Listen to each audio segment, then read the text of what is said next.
আর এবার দেখুন শান্তিনিকেতনের ছবি। শান্তিনিকেতনে বৃদ্ধাশ্রমের বদলে বিলাসবহুল রিসর্ট। এই যে জায়গাটা আপনারা দেখতে পাচ্ছেন, সঞ্চারী রিসর্ট, এই সঞ্চারী রিসর্টের ভূমিটা আসলে ছিল বৃদ্ধাশ্রমের জন্য।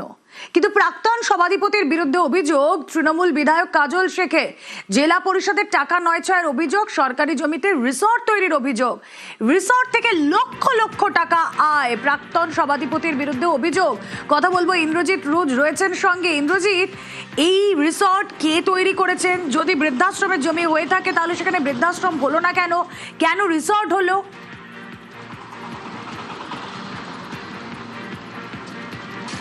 দেখো, একদমই যেটা বলে রাখবো যে শান্তিনিকেতনের সোনাঝুরি হাট পেরোলে এই যে বল্লভপুর ডাঙ্গা, সেই বল্লভপুর ডাঙ্গাতে বেশ কয়েক বিঘার মতন কিন্তু ভেস্ট ল্যান্ড পড়েছিল এবং সেই ভেস্ট ল্যান্ডকে কিন্তু একটা সময় বীরভূম জেলা পরিষদের পক্ষ থেকে ঘোষণা করা হয় সেখানে বৃদ্ধাশ্রম তৈরি করা হবে।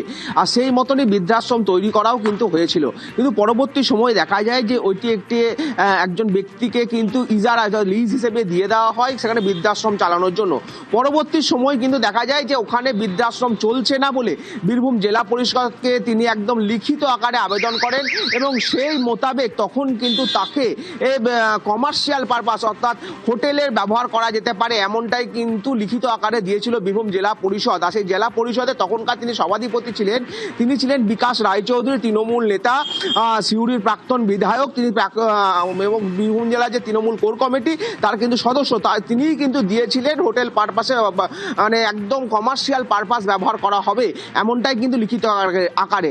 আর ঠিক গভর্নমেন্ট অর্থাৎ সরকার থেকে তৃণমূল সরকার চলে যাওয়ার পরই কিন্তু জেলা পরিষদের বর্তমান যিনি সভাধিপতি রয়েছেন কাজল শেখ, তৃণমূল দলেরই, তিনি কিন্তু অভিযোগ তুলছেন যে কিভাবে এই যে বৃদ্ধাশ্রম, সেই বৃদ্ধাশ্রম চালানোর কথা ছিল সেখানে কিভাবে রিসর্ট তৈরি হয়ে গেল, একদম বিলাসবহুল রিসর্ট।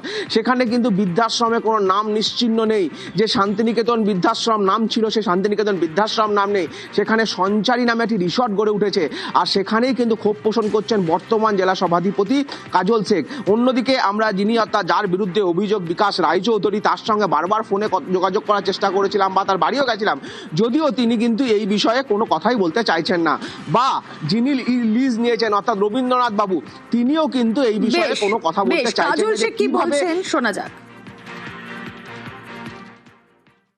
সঞ্চারী রিসোর্ট পূর্ববর্তী যে ডকুমেন্টসগুলো সেগুলো যদি অনুসরণ করা হয় তা দেখা যাবে ওটা একটা বৃদ্ধাশ্রম ছিল, জেলা পরিষদের অর্থ ব্যয় করে বানানো হয়েছিল।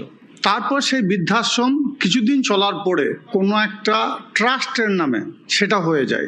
সেই ট্রাস্ট সেটাকে চালাতে ব্যর্থ হয় বা চালাতে পারছে না, এই অজুহাত দেখিয়ে কোনো একটা ট্রাস্টের হাতে সমর্পণ করা হয়।